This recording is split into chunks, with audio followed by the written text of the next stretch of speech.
Аж Capital компаниас одоо энэ Аж Cap гэх тэмцээн зохион байгуул багийн тэмцээн эмэгтэйчүүдийн зохион байгуулж байна. Энэ зохион байгуулж байгаад бол манай цасны барс клуб бол оролцсон.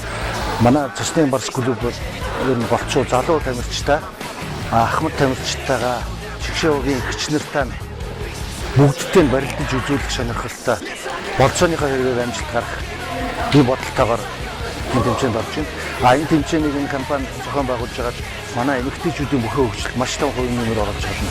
Баяртай байна.